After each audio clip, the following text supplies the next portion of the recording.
In Sonic Mania, you get to the Act 1 boss and already you're brushing up with the greats. The first two zones' mini-boss theme is Danger on the Dance Floor, with a vibe that references the Sonic 3 theme for Knuckles and its mini-boss expansion, assembled by Brad Buxer & co., for which Buxer referenced the Michael Jackson song Blood on the Dance Floor. But did Buxer compose that song's beat? No, he's credited specifically for drum programming on that one, so the only two composer suspects would be Jackson himself or the father of New Jack Swing, Teddy Riley. Looking into Sonic music and discovering GOATs is what the Sonic community calls a Tuesday.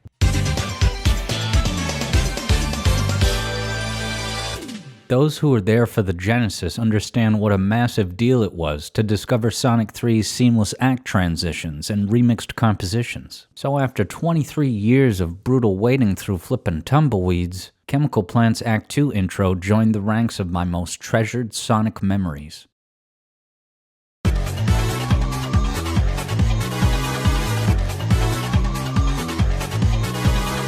By the 2010s, 2D Momentum Sonic was on life support, but here's Tee Lopes coming in clutch with the jumpstart.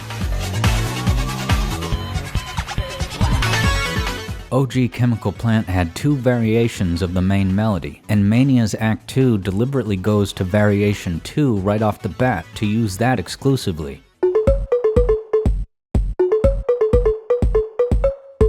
But Tee's version even trims the last note in that opener, leaving part of the past behind to deliver Mania's new surprises, like kid-friendly wacky workbench mechanics.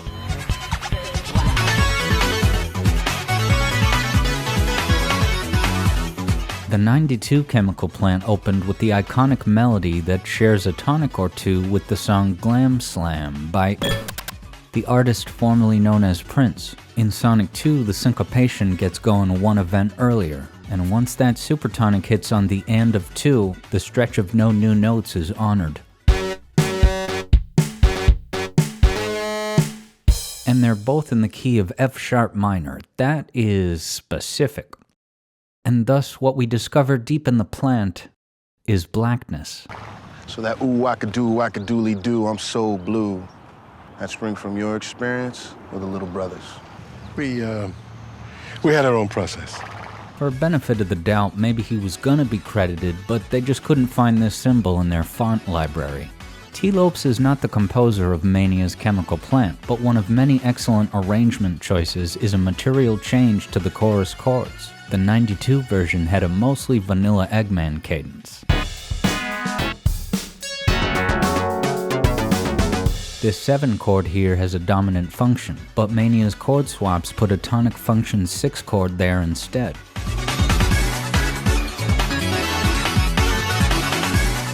These significant changes preserve and honor the source composition. Hearing these jams on day one was mind-blowing, and I was on the edge of my seat anticipating the original music in the new zone coming up next. The intro melody on deck has a curious relationship to the beat. It always felt like this barrage of notes was funneling all the build-up to kick things off on beat 1 right here, when you get the more solid da-da-da-da-da-da.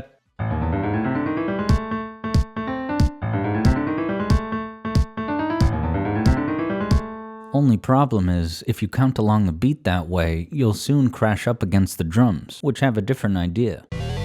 1, 2, 3, 4, 1, 2, 3, 4, 1. Hey, where's the... How... So what's actually happening is that beat 1 begins not on the da-da-da riff, but actually at the very start of this triplet souffle, which is nearly impossible to detect the pattern of, because the next triplet climb up has a rest on beat 1 and kicks in shortly after. But the point is, the main recurring bit always starts on beat 3, which is more clear once the drums fully arrive.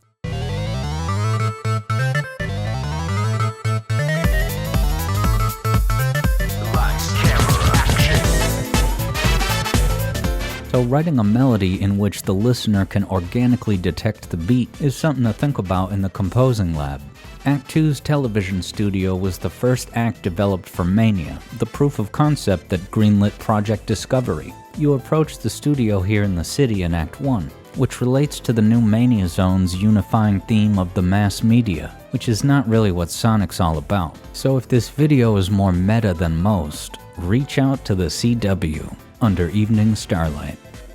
Tee Lopes' zone debut goes hard on that pentatonic flavor, just like how Metallic Madness trimmed out the 2 and 6, so 5 notes remain. And this first melody is sliding straight out of the SomeCallMeJohnny CU. Check out that total lack of 2 and 6. Not today, boys.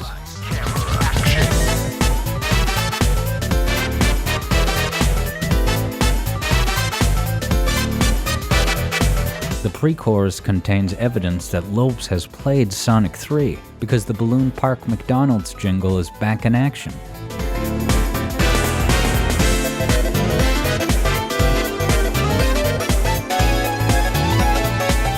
With the chorus, you want to be careful with repetitive pentatonic playtime. It won't give the symphony orchestra much to work with. To the song's benefit, symphony arranger Jan Sanejko arranged this note to get a syncopated pull to happen earlier, on the A of 2, and moving these 2 notes out of syncopation onto 4 and.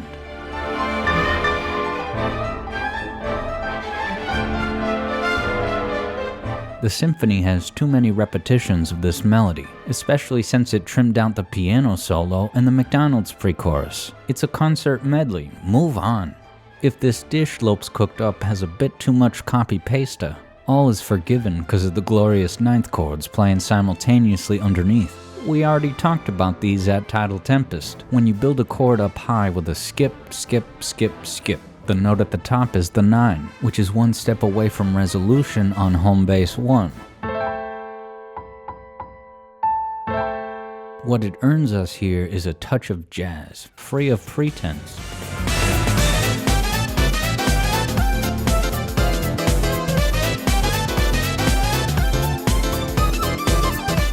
And now things get interesting as we take a look at the defining attribute of this first era of Lopes' composing career, which is not trumpets, but actually the tritone substitution chord.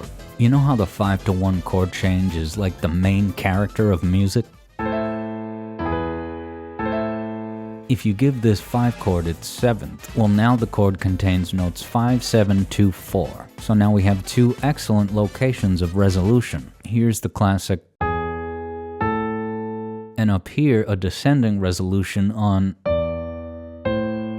So all of that together.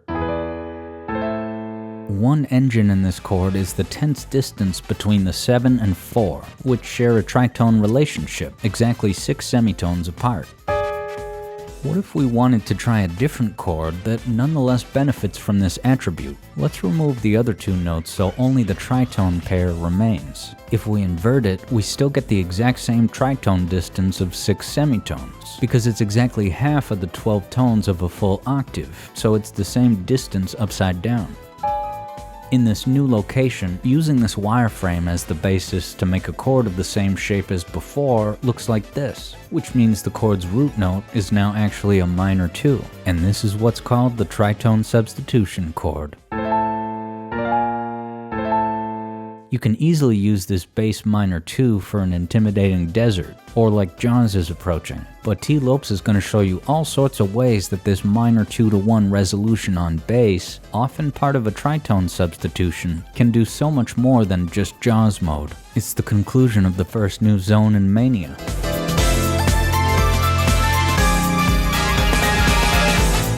As well as the main opening section of Press Garden.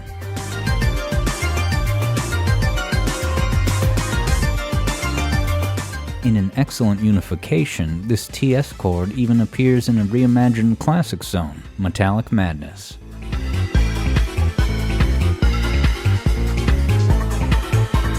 Now, it's not like Tee Lopes sat down at his computer and said, alright, I want to put a tritone sub here. It's as simple as us looking at the notes that appear in the song and describing them with tangible language that can better help you understand the mechanics and spring off of them in your own compositions. Like in Mania Stardust Speedway, T didn't say, ooh, instead of the tritone substitution's leading tone, let me use the song's minor 7th instead to make a flat 2 6th chord. But we can identify it as such at the song's end. It's got that minor 2 bass interval prevalent in this first career phase of his.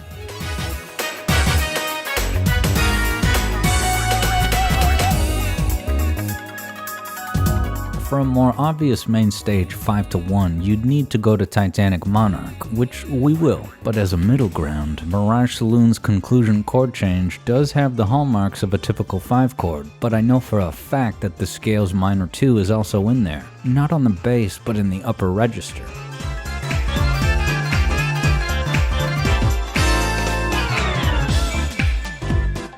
Premium covers can provide helpful evidence to check against the original in-game, even if the cover has reharm. In Piano Cat's cover of Act 2, when the mystery chord occurs, you can clearly see the leading tone struck over the 5 on bass, so that is a 5 chord foundation. But you can also hear a minor 7th higher up as well.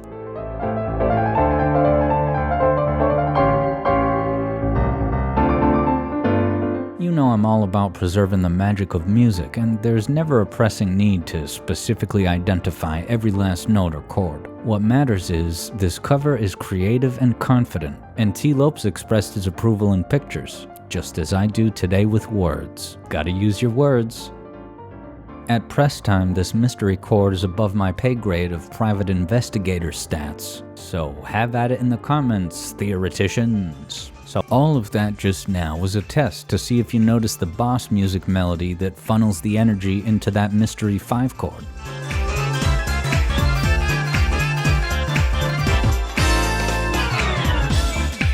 And when it comes to the percussion breakdown in Act Knuckles, am I the only one who vibes to it like that alternate beat at the end of a Missy Elliott video?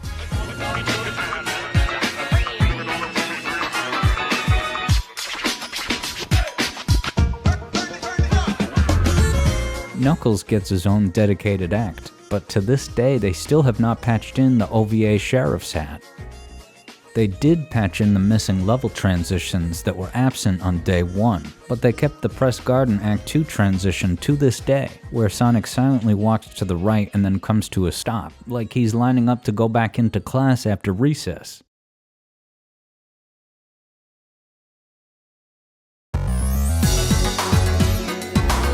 Thankfully, this content gap is swept aside with the Red Bull energy of the protracted syncopation in this zone's groove, because instead of putting notes on the downbeats, syncopated 16th notes are in the in-between spots, so it's like the rhythm moves in and out of the syncopated dimension. The first measure slips into syncopation here and doesn't return, but the second measure has that satisfying moment where the notes snap back from syncopation to the downbeat on beat 4.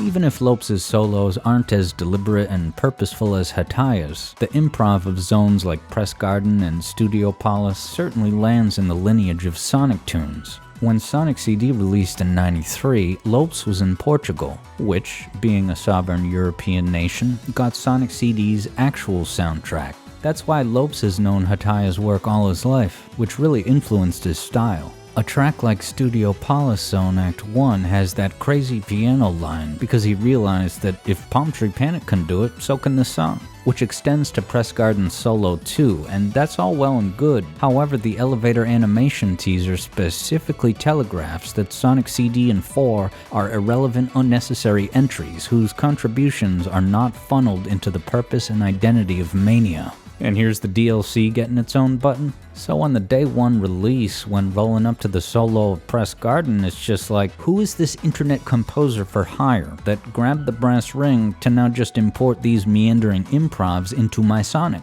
And the solo can't even flow into the chorus, with a half-measure airlock chamber to recalibrate harmonically.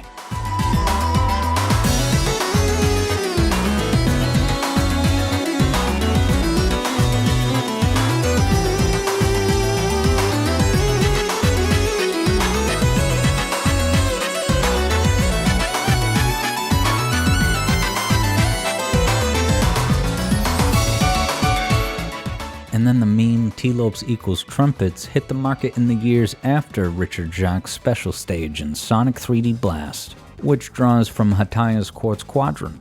And in 90s New England, you would have no way of knowing unless you were a rich kid or did a student exchange program in Europe. Listen to this.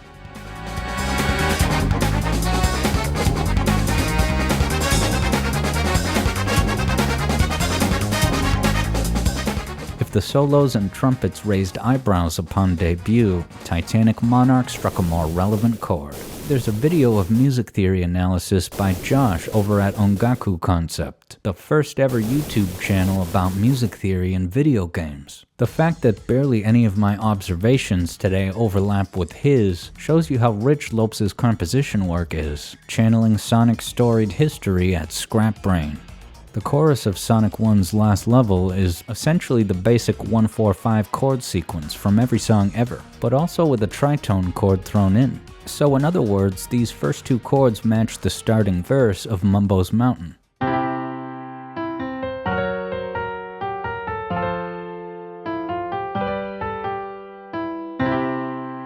Scrap Brain got chromatic with that tritone chord because all three notes are outside the key signature.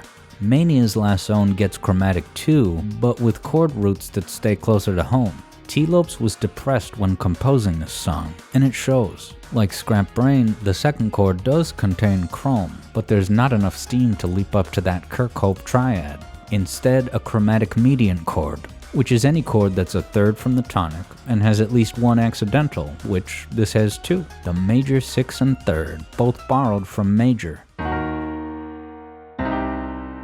So Sonic's spirits are still alive in there, he just hasn't found the right footing for the momentum needed to climb the behemoth TMZ, because the next attempt to move past the tonic goes up just one semitone, to the minor 2, for the soundtrack's finale tritone substitution.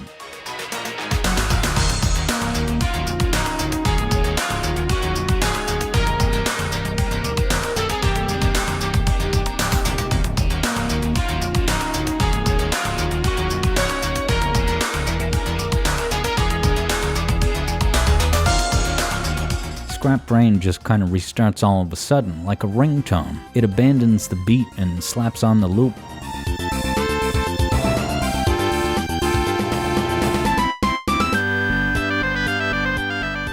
Where's the finality? Maybe Skybase was going to be the true finale the way it was on Game Gear.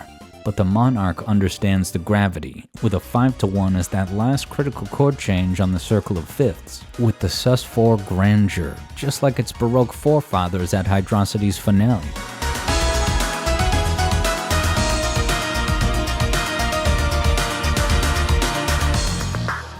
You could think of this as Scrap Gadget. You know how Chrome Gadget and Titanic Monarch are intertwined in the modding community? Well, after the Metallic Madness purely chromatic climb from 5-1 for a total of 5 sequential semitones, TMZ inverts that 5 to become the upper end, so 7 semitones total. There's that magic number 12 again. Overcoming the odds just requires taking one step at a time, or half steps for that matter, semitones.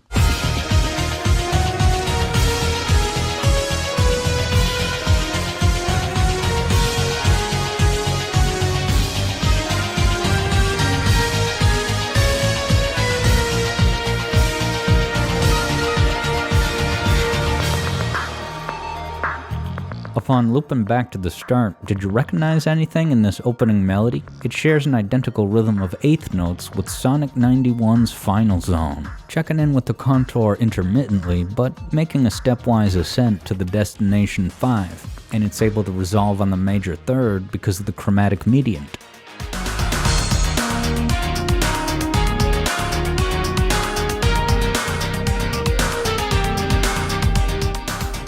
That final boss shares too much with Duran Duran's Planet Earth, which matches the distinctive rest on beat 1, the note moratorium after the ascension to the 5 on beat 3, and here's a courtesy chord tone substitution on the first note, a hallmark of cheap imitation.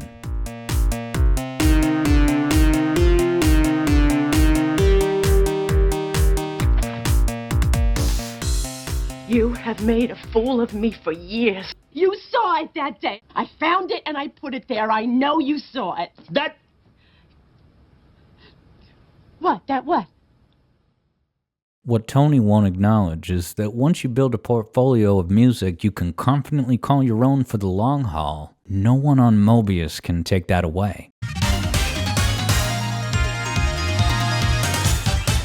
And that's no matter how much jaywalking happens outside the performance hall. Mania's soundtrack was born in Greater New York, and the police at the center legalized jaywalking. So perhaps Tee found his audience, since that's a running theme in Penny's Break. See what the 04 ALCS. Because a core theme is, Penny trying to make her way in the world as a performer, and, she's trying to build her following and her audience and stuff like that. Hit points are not gusto, collectibles are not showpieces, and an hour is not soon.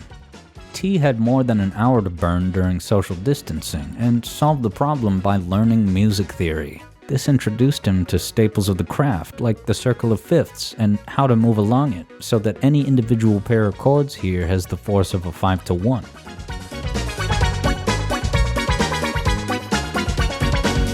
And it's not just Theory 101, but also 102. The menu music got a circle of fifths 2-5-1 progression with a secondary dominant power-up that makes it capital.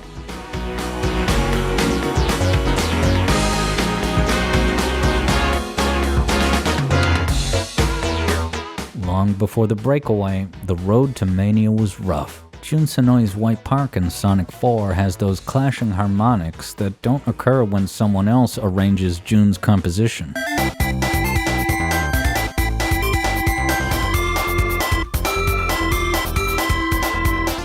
You can solve that by selecting a different key for the song, and that's the domain of a producer or arranger. Regardless, something in White Park must have resonated with Lopes, because it went on to anchor Penny's 1-1.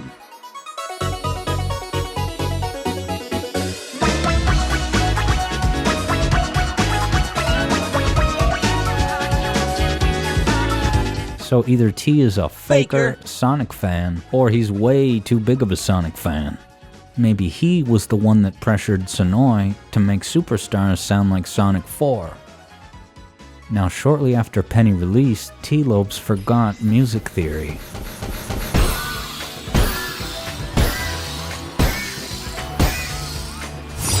Which began an exciting third era of Tee's composing odyssey with 2024's Metal Slug tactics. So in the words of Tee Lopes, don't be like Tee Lopes. Instead, you can be like the unsung hero of Mania's music team, Falk Au Yeong, who mixed and mastered Mania, plus composing and arranging for the Plus expansion.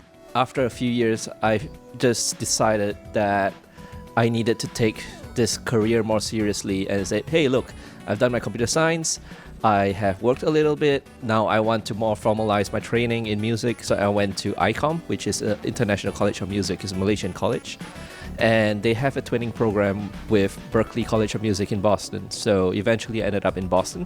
The city on a hill, the birthplace of the revolution, where he met many collaborators he went on to work with. He made his bones producing music for Sonic before the sequel and its sequel, going on to gigs for Final Fantasy and Kingdom Hearts. So it's no wonder you like the encore menu music so much.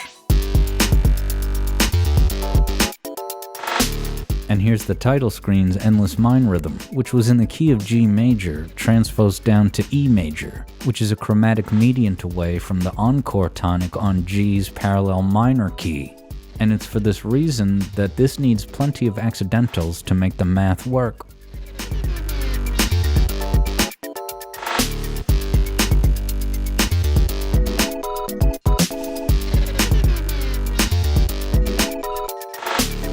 The Eggman cadence in the chorus has a build-up toward the one chord like normal, but instead of the stepwise return to the tonic next door, it goes to the first tonic 1 down below where the song began.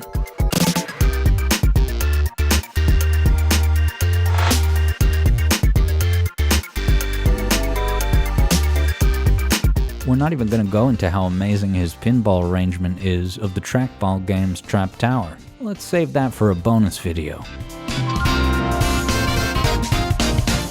We can only imagine what Yeong could have composed for Mania 2, but Iizuka said that attempts to greenlight a project fell through, and an impasse of pixels versus 2.5D is not plausible. If it's a cash disagreement, working for inadequate pay on an official Sonic game is an investment in your own relevance. And that dollar fountain that funded the 6-year road to Penny, how do I get me some of that? Oh, what is this stuff? You know, it's cool, cause hey, when you mix artistry, craft, and business, these things happen. Sega is known to have an unusual take on money. They tell Ian Flynn and Tyson Hess they can't mention money in official comics and YouTube shorts, but then you boot up the games and Vector is obsessed with cash. And how many games have casino levels? So what gives? They just arbitrarily decide when you are and aren't allowed to use money? There can be money in the games, but not in the comics or shows? It's just I completely fail to understand the reasoning behind it. Like, why? What's the point? Well, Sega doesn't have an inconsistent money policy, just that they have a firm policy on who is allowed to use money as a storytelling component. It's easy to get wrong. They don't want outsourced comic writers to give cherished Sonic characters a debt habit. And then you get Broad City plot points where, oh, Tails made this big mistake, broke the Mirror of Time, so now to pay for repairs you gotta raise $1,200 by doing this other unrelated thing, selling original art in New York City. Originals! Working as a freelance creative is not easy. When you're composing original music for the first true Final Zone in decades, or pioneering video game music theory content, you can still land yourself in dark times, in dark rooms. But if you accentuate the positive and power through in the way you know you can, without letting pretensions get the best of you, you too can one day make music professionally for Scott the Woz. Maybe even beat superstars to market.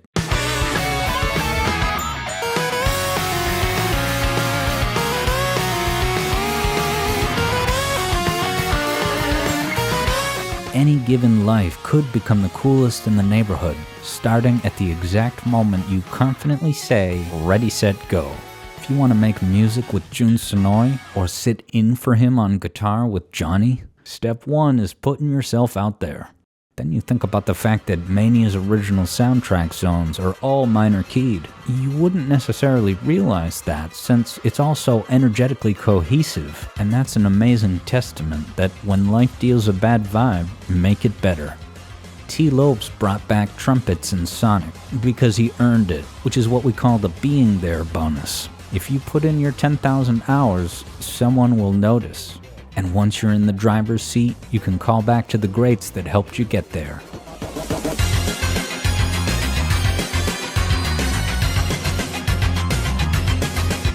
Sonic 3's Big Arm's final boss theme, a composition that Tee Lopes, as a composer on an official Sonic game, was at liberty to include. Is there mold in here? Because I totally have mold allergies. Does anybody have any Benadryl or are these down pillows, or is there a cat in here? Because it's definitely more than mold. I'm definitely dealing with a duo or a trio of allergens right now. Celebrities' favorite foods. Original pieces, people. We just gotta buy a mirror here. Come on. Come on. Originals.